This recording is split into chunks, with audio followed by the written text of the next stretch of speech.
Hello छात्रों, आज की इस वीडियो में देखेंगे 8 ग्रेड अभ्यास पुस्तिका 2024-25 का कक्षा 6 विषय सामाजिक विज्ञान।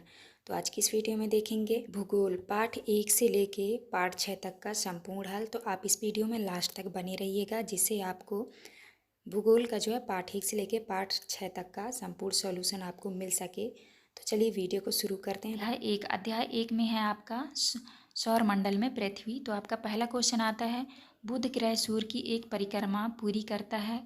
तो आपका उत्तर हो जाएगा बी नंबर 88 दिन में। दूसरे में है प्रश्न दो में है पृथ्वी का उपग्रह है। तो आपका उत्तर हो जाएगा चंद्रमा। इसके बाद आता है आपका नेक्स्ट क्वेश्चन।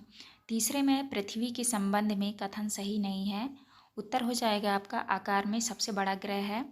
चौथे में है तारों के समूहों द्वारा बनाई गई विविध आकृतियां कहलाती हैं। तो आपका उत्तर हो जाएगा नक्षत्र मंडल। इसके बाद आता है आपका पाँचवें में है सूर्य का ताप सबसे ज़्यादा कौन से ग्रह पर होगा। आपका उत्तर हो जाएगा बी नंबर शुक्र पर। इसके बाद नेक्स्ट आता है आपका रिक्त स्थानों वाले प्रश्न। तो ए नंबर में है सूर्य पृथ्वी से लगभग 150 मिलियन किलोमीटर दूर है। तो आपको 150 मिलियन भरना है। दूसरे में है ध्रुव तारा की सहायता से उत्तर दिशा का पता लगाया जाता है। तो आपको उत्तर लिखना है। ग्रहों का चक्कर, तो यहाँ पे आप इसका उत्तर अपने से कर लीजिएगा। चौथे में है सूर्य के निकट का ग्रह, आपका हो जाएगा बुध। सूर्य एक यहाँ पे हो जाएगा आपका तारा। इसके बाद नेक्स्ट आता है आपका प्रश्न क्रमांक 7 में है खगोलीय पिंड किसे कहते हैं। आपको उत्तर में लिखना है सौरमंडल में पाए जाने वाले सभी तारे ग्रह उपग्रह को खगोलीय पिंड कहते हैं। इसके बाद आता है आपका 8वें में है प्राचीन समय में लोग रात्रि में दिशा का निर्धारण किसकी सहायता से करते थे। तो आपको उत्तर में लिखना है प्राचीन समय में लोग रात्रि के समय दिशा का निर्धारण तारों की सहायता से करते थे। 9वां क्वेश्चन आता है आपका चंद्रमा एवं सभी छोटी चमकीली वस्तुओं को हम दिन के समय क्यों नहीं देख पाते। तो आपको उत्तर में करना है सूर्य के तेज प्रकाश के कारण चंद्रमा एवं सभी छोटी चमकीली वस्तुओं को हम दिन के समय नहीं देख पाते हैं। 10वें में है उपग्रह किसे कहा जाता है एवं वे कितने प्रकार के होते हैं। तो चलिए देखते हैं प्रश्न क्रमांक 10 का उत्तर। आपको लिखना है उपग्रह एक ऐसी वस्तु है जो किसी पिंड आमतौर पर किसी ग्रह के चारों ओर एक सुसंगत और स्थिर कक्षा में होती है।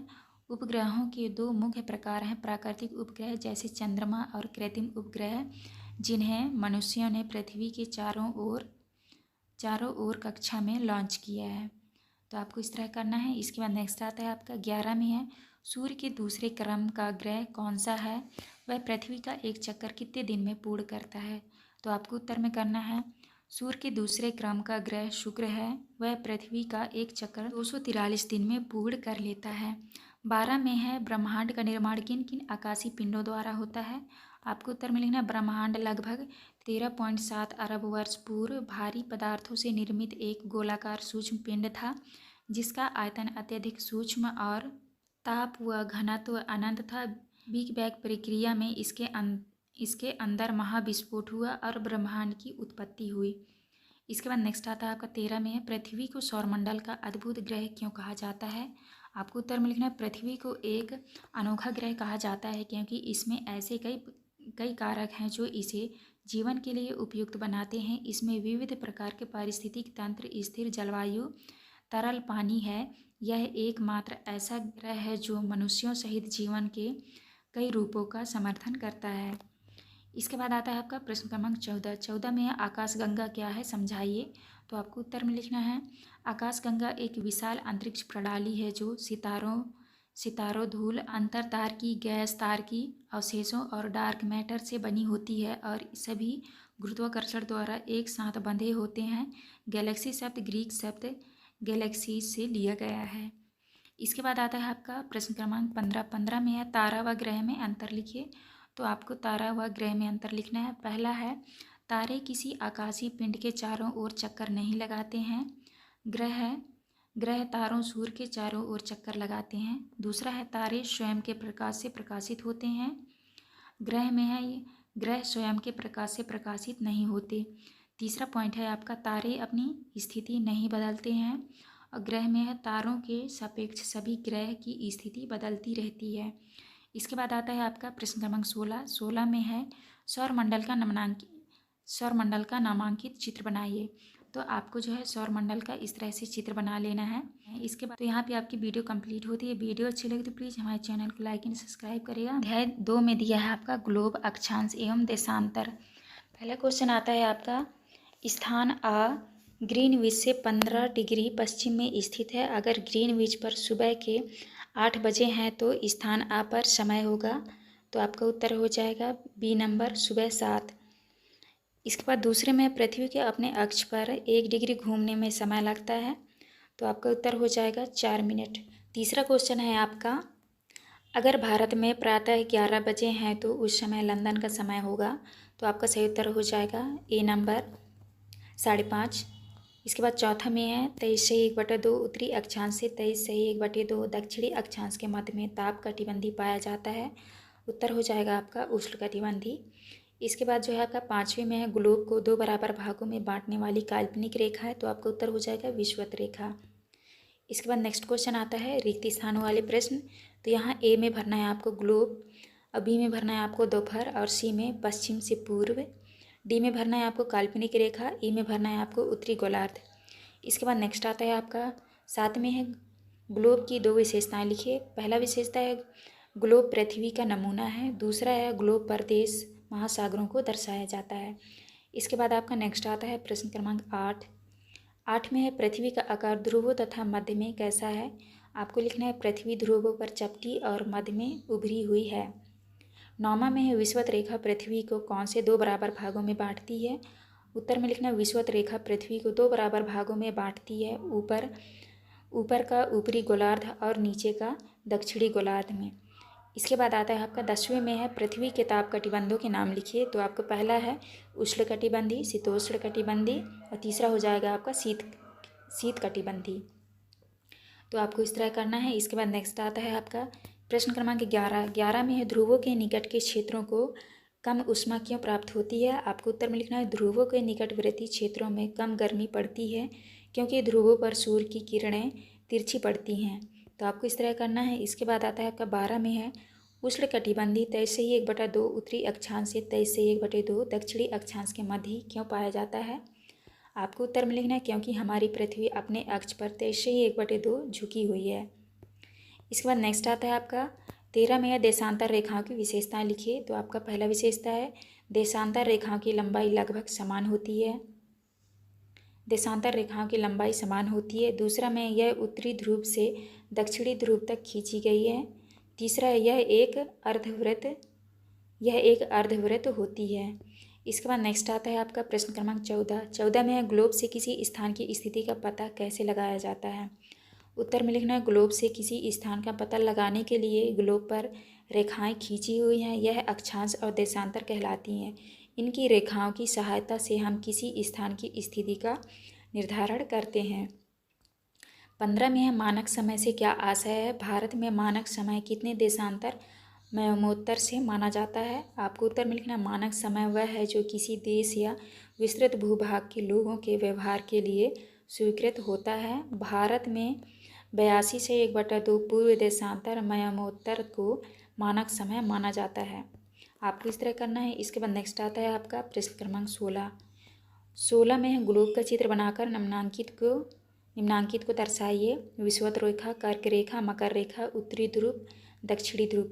तो आपको जो है अपनी बुक से देख के यहाँ पे चित्र बना लेना है और इस तरह से आपको नाम भी दर्शा लेना है। आपका लास्ट क्वेश्चन। यहाँ पे हमारी वीडियो कंप्लीट होती है। वीडियो अच्छी लगी तो प्लीज़ हमारे चैनल को लाइक एंड सब्सक्राइब करिएगा। अध्याय 3 में है पृथ्वी की गतियाँ। पहला प्रश्न आता है लीप वर्ष में फरवरी माह में दिनों की संख्या होती है। तो आपका उत्तर हो जाएगा सी नंबर 29। इसके बाद दूसरे में 22 दिसंबर को उत्तरी गोलार्ध में कौन सी ऋतु होती है। तो आपको लिखना है शीत ऋतु। इसके बाद नेक्स्ट आता है आपका तीसरे में विषु के संबंध में कौन सा कथन सही नहीं है। तो आपका उत्तर हो जाएगा सी नंबर, उत्तरी ध्रुव सूर्य की ओर झुका होता है। चौथे में है उत्तर अयनांत से संबंधित कौन सा कथन सही नहीं है। तो आपका उत्तर हो जाएगा डी नंबर, सूर्य की किरणें मकर रेखा पर सीधी पड़ती हैं। इसके बाद नेक्स्ट आता है आपका 5वें में है पृथ्वी अपने अक्ष पर एक चक्कर पूरा करने में लगभग समय लेती है। उत्तर हो जाएगा 24 घंटे। नेक्स्ट है आपका रिक्त स्थानों वाले प्रश्न। तो यहाँ पे ए नंबर में भरना है आपको सूर्य, बी में भरना है आपको 21 जून और सी का उत्तर आप अपनी बुक से देख के कर लीजिएगा या अपने क्लास टीचर से पूछ लीजिएगा। डी में भरना है आपको हर 4 साल, ई में भरना है आपको अंधेरा। तो आपको इस तरह भर लेना है। इसके बाद आता है आपका सातवें में है ग्लोब पर रात दिन को विभाजित करने वाले व्रत को क्या कहते हैं। तो आपका हो जाएगा प्रदीप्ति व्रत। 8वें में है पृथ्वी कितने दिन में सूर्य का एक चक्कर पूर्ण करती है। 365 दिन और 6 घंटे में। इसके बाद 9वां में है ऑस्ट्रेलिया में क्रिसमस पर्व के समय कौन सी ऋतु होती है। तो आपका उत्तर हो जाएगा ग्रीष्म ऋतु। इसके बाद 10वें में है पृथ्वी पर दिन व रात किस तिथि को बराबर होते हैं, वह क्यों। तो आपको उत्तर में लिखना है 21 मार्च एवं 23 सितंबर को सूर्य की किरणें विषुवत वृत्त पर सीधी पड़ती हैं। इस अवस्था में कोई भी ध्रुव सूर्य की ओर झुका नहीं होता, इसीलिए पूरी पृथ्वी पर दिन एवं रात बराबर होती है। इसके बाद आता है आपका 11 में है एक वर्ष में कितनी ऋतुएं होती हैं, ऋतुओं में परिवर्तन किस कारण होता है। आपको उत्तर में लिखना है समानतः एक वर्ष में 4 ऋतुएं होती हैं, गर्मी, सर्दी, बसंत एवं शरद। 4 भागों में बांटा गया है। वस्तुओं में परिवर्तन सूर्य के चारों ओर पृथ्वी की स्थिति में परिवर्तन के कारण होता है। इसके बाद नेक्स्ट आता है आपका प्रश्न क्रमांक 12 में है प्रत्येक चौथे वर्ष फरवरी माह 29 दिन का क्यों होता है, समझाइए। तो आपको उत्तर में लिखना है पृथ्वी का परिक्रमा काल 365 दिन 6 घंटे का होता है। सुविधा के लिए एक वर्ष 365 दिन का होता है, इसमें 6 घंटों को नहीं जोड़ा जाता। 4 वर्षों में प्रत्येक वर्ष के 6 घंटे मिलकर एक दिन 24 घंटे के बराबर होते हैं। इस अतिरिक्त एक दिन को चौथे वर्ष की फरवरी माह में जोड़ते हैं, इसीलिए प्रत्येक चौथे वर्ष की फरवरी 29 दिनों की होती है। तो आपको इस तरह करना है। इसके बाद 13 में है पृथ्वी पर उत्तर आयनांत एवं दक्षिणी आयनांत की अवस्था कब होती है। तो आपका उत्तर हो जाएगा 21 जून को उत्तर आयनांत तथा 22 दिसंबर को दक्षिण आयनांत की स्थिति होती है। इसके बाद नेक्स्ट आता है आपका प्रश्न क्रमांक 14 में है पृथ्वी की गतियों का वर्णन कीजिए। आपको उत्तर में लिखना है पृथ्वी की गतियाँ 2 प्रकार की होती हैं। घूर्णन, पृथ्वी का अपने अक्ष पर घूमना घूर्णन कहलाता है। दूसरा है परिक्रमा, सूर्य के चारों ओर एक स्थिर कक्ष में पृथ्वी की गति परिक्रमण कहलाता है। इसके बाद नेक्स्ट आता है आपका प्रश्न क्रमांक 15 में है 23 दिसंबर एवं 21 मार्च को उत्तरी गोलार्ध एवं दक्षिणी गोलार्ध में कौन कौन सी ऋतुएं होती हैं। तो आपको उत्तर में लिखना है 23 सितंबर को उत्तरी गोलार्ध में शरद ऋतु होती है, जबकि दक्षिणी गोलार्ध में बसंत ऋतु होती है। 21 मार्च को स्थिति के विपरीत होती है। इसके बाद जो आता है आपका प्रश्न क्रमांक 16 में है ऋतु परिवर्तन का नामांकित चित्र बनाइए। तो आपको जो है इस तरह से चित्र बना लेना है और आपको नाम भी लिख लेना है। जैसे यहाँ पे लिखा है बसंत ऋतु, शीत ऋतु, ग्रीष्म ऋतु, शरद ऋतु। तो आपको जो है इस तरह से आपको ऋतुओं के नाम लिखना है। तो ये था आपका लास्ट क्वेश्चन। यहाँ पे हमारी वीडियो कंप्लीट होती है। वीडियो अच्छी लगे तो प्लीज़ हमारे चैनल को लाइक एंड सब्सक्राइब करिएगा। अध्याय 3 में है पृथ्वी की गतियाँ। पहला प्रश्न आता है लीप वर्ष में फरवरी माह में दिनों की संख्या होती है। तो आपका उत्तर हो जाएगा सी नंबर 29।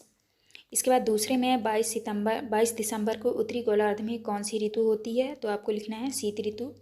इसके बाद नेक्स्ट आता है आपका तीसरे में विषु के संबंध में कौन सा कथन सही नहीं है। तो आपका उत्तर हो जाएगा सी नंबर उत्तरी ध्रुव सूर्य की ओर झुका होता है। चौथे में है उत्तर आयनांत से संबंधित कौन सा कथन सही नहीं है। तो आपका उत्तर हो जाएगा डी नंबर सूर्य की किरणें मकर रेखा पर सीधी पड़ती हैं। इसके बाद नेक्स्ट आता है आपका 5वें में है पृथ्वी अपने अक्ष पर एक चक्कर पूरा करने में लगभग समय लेती है। उत्तर हो जाएगा 24 घंटे। नेक्स्ट है आपका रिक्त स्थानों वाले प्रश्न। तो यहाँ पे ए नंबर में भरना है आपको सूर्य, बी में भरना है आपको 21 जून और सी का उत्तर आप अपनी बुक से देख के कर लीजिएगा या अपने क्लास टीचर से पूछ लीजिएगा। डी में भरना है आपको हर 4 साल, ई में भरना है आपको अंधेरा। तो आपको इस तरह भर लेना है। इसके बाद आता है आपका सातवें में है ग्लोब पर रात दिन को विभाजित करने वाले व्रत को क्या कहते हैं। तो आपका हो जाएगा प्रदीप्ति व्रत। 8वें में है पृथ्वी कितने दिन में सूर्य का एक चक्कर पूर्ण करती है।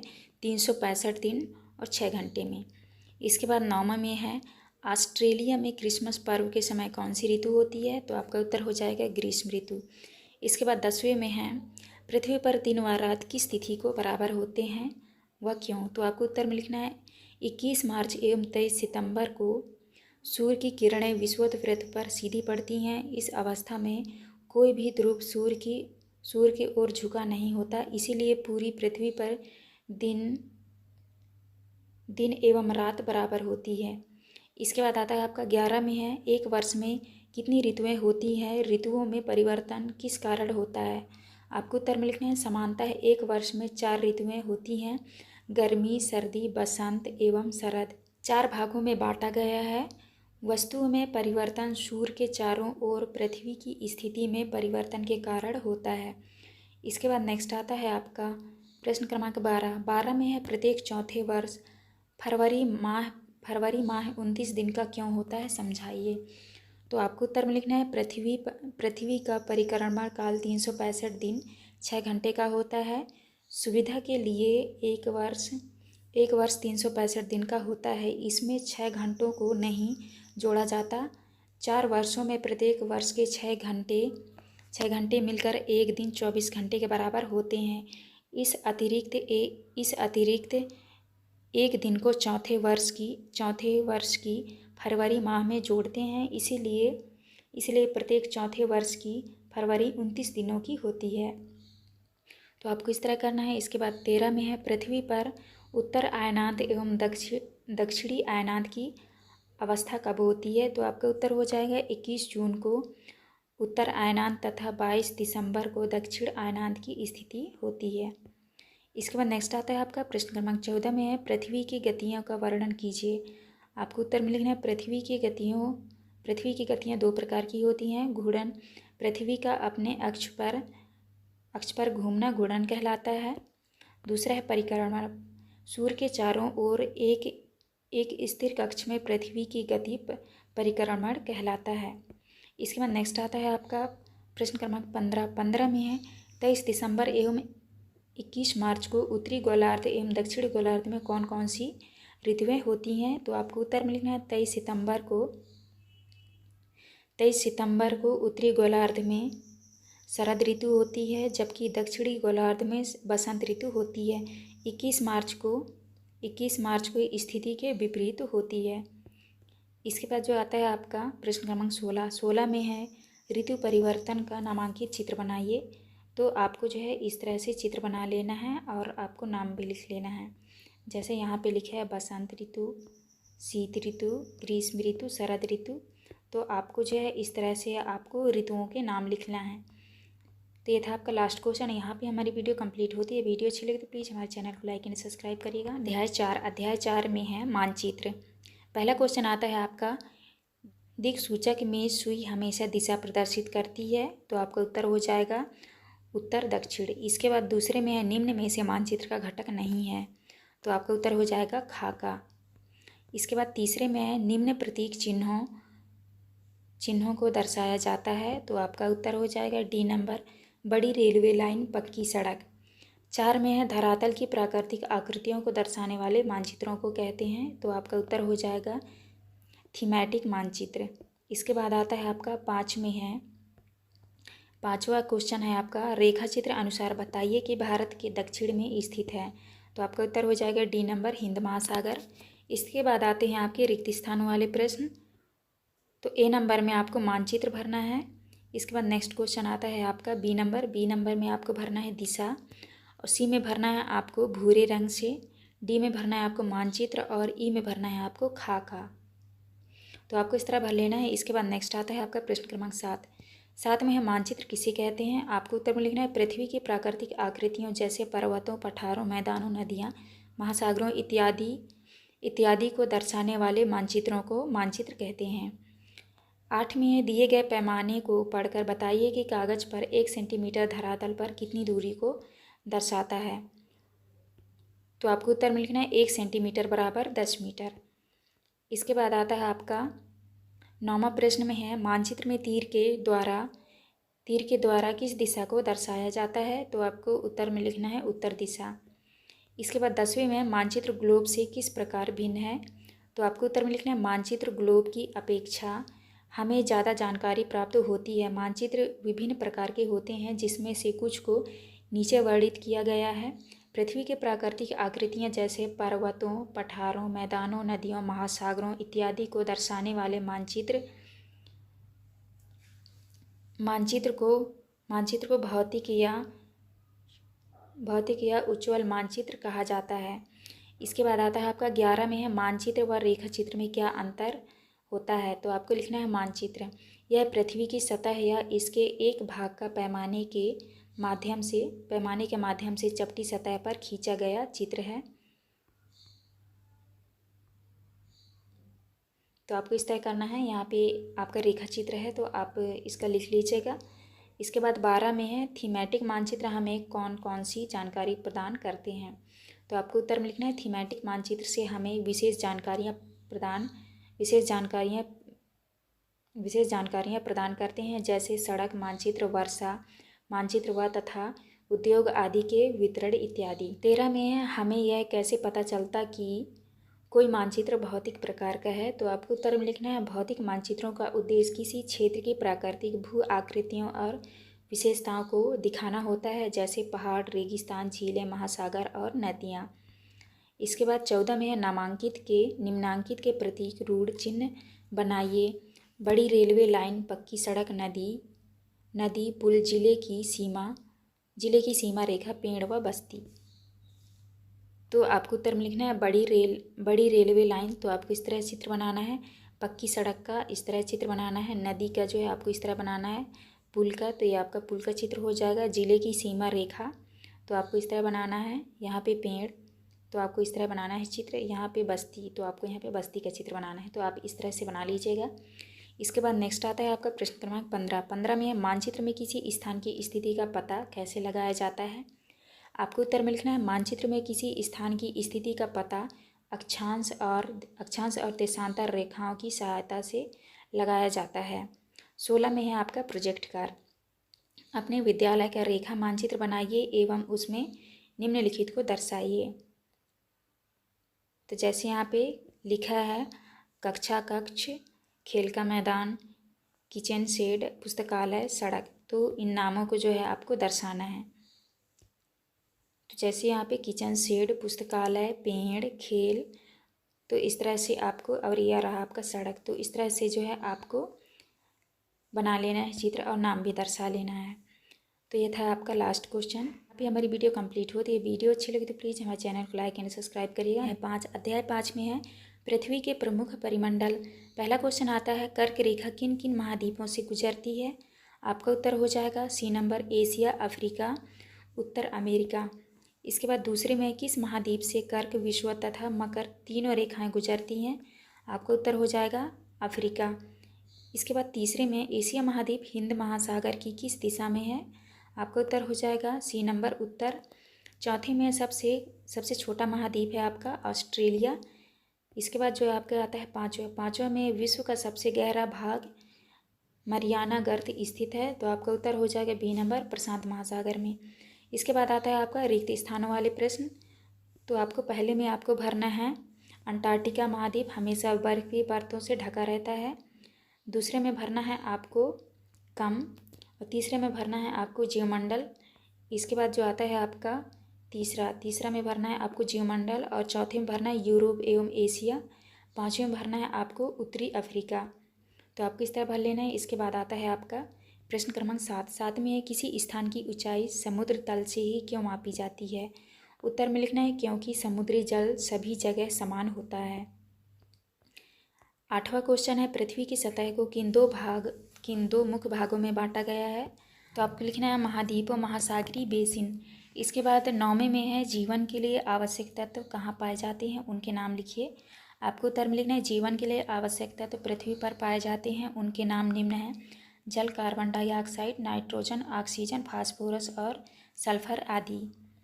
इसके बाद 10वां क्वेश्चन है, महासागरों में असीमित मात्रा में जल उपलब्ध होने के बाद भी हम पीने के लिए इसका उपयोग क्यों नहीं कर सकते। आपको उत्तर में लिखना है, महासागरों में अत्यधिक मात्रा में लवण घुले होने के कारण हम महासागरीय जल का प्रयोग पीने के लिए नहीं कर सकते हैं।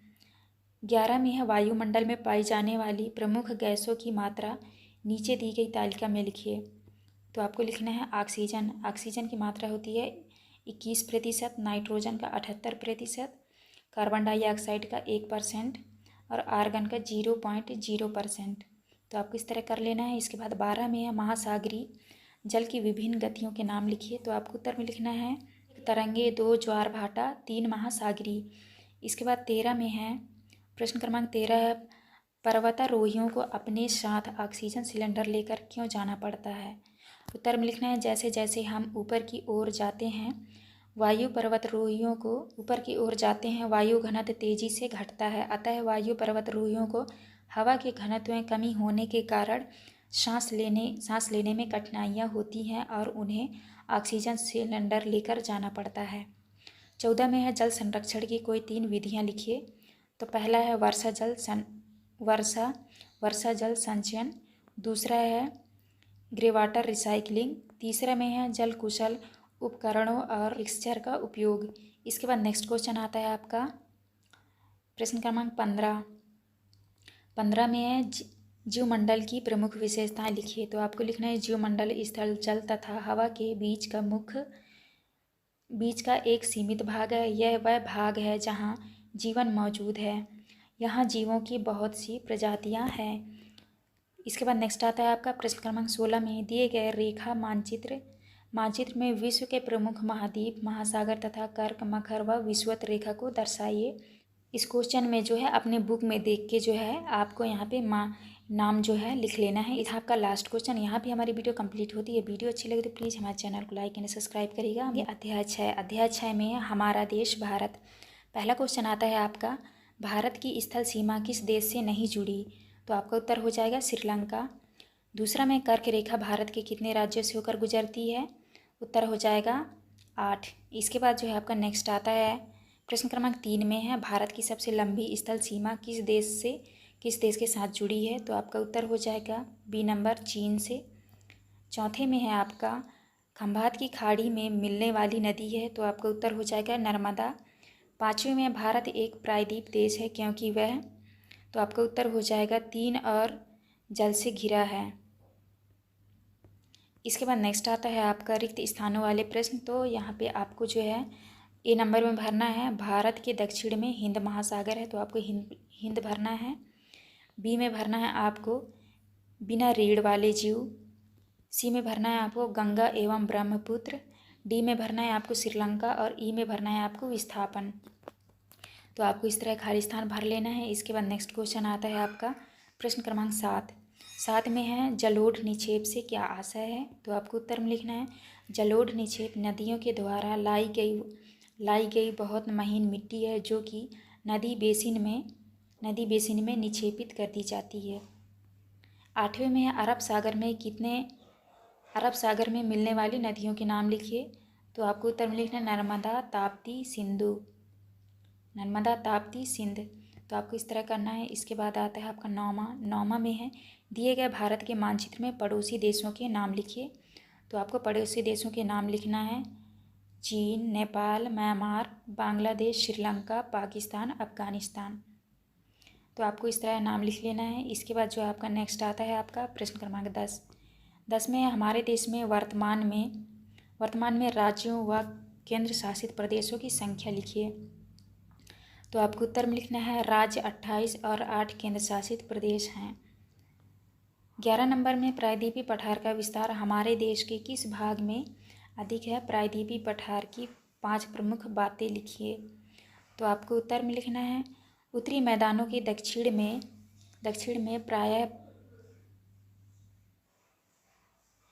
में प्रायद्वीपीय पठार क्षेत्र में स्थित है। इसकी आकृति त्रिभुजाकार है। धरातल काफ़ी ऊंचा नीचा है। इस क्षेत्र में बहुत सी पहाड़ी श्रृंखलाएं तथा घाटियां स्थित है। इसके उत्तर पश्चिम में अरावली श्रृंखला स्थित है। तो आपको इस तरह करना है। इसके बाद आता है आपका प्रश्न क्रमांक 12 में है भारतीय महामरुस्थल की विशेषताएं लिखिए। उत्तर में लिखना है भारत के पश्चिमी भाग में भारत का मरुस्थल स्थित है। यह शुष्क गर्म तथा रेतीला स्थल है। यहाँ वनस्पति की मात्रा बहुत कम है। 13 में है प्रवाल द्वीपों का निर्माण किस प्रकार होता है लिखिए। तो आपको उत्तर में लिखना है प्रवाल द्वीपों का निर्माण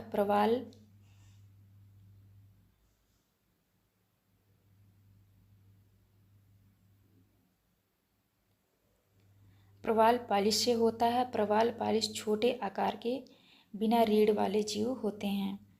इसके बाद नेक्स्ट आता है आपका प्रश्न क्रमांक 14 में है भारत के उत्तरी मैदानों का निर्माण किस प्रकार हुआ है लिखिए। उत्तर में लिखना है भारत के उत्तरी मैदान सिंधु, गंगा, ब्रह्मपुत्र तथा इसकी सहायक नदियों के द्वारा लाए गए जलोढ़ व निक्षेपों से बने हैं। इसके बाद नेक्स्ट आता है आपका 15 में है हिमालय पर्वत को कितने भागों में बांटा गया है, उनके नाम लिखिए। तो आपको लिखना है 3 भागों में बांटा गया है। पहला है महान हिमालय, दूसरा है मध्य हिमालय और तीसरा है शिवालिका। इसके बाद 16 में है दिए गए रेखा मानचित्र में निम्नांकित को दर्शाइए। जैसे नाम दिया है कर्क रेखा, दिल्ली व भोपाल नगर, पूर्वी व पश्चिमी घाट, विंध्य व सतपुड़ा श्रेणी। 5वीं में है नर्मदा व गोदावरी नदी। तो आपको जो है इस मानचित्र में उनका जो है आपको नाम लिख लेना है। तो आप अपनी बुक से देख के कर लीजिएगा। लास्ट क्वेश्चन यहाँ पे हमारी वीडियो कंप्लीट होती है। वीडियो अच्छी लगे तो प्लीज़ हमारे चैनल को लाइक एंड सब्सक्राइब करिएगा। हम मिलते हैं अब नेक्स्ट वीडियो।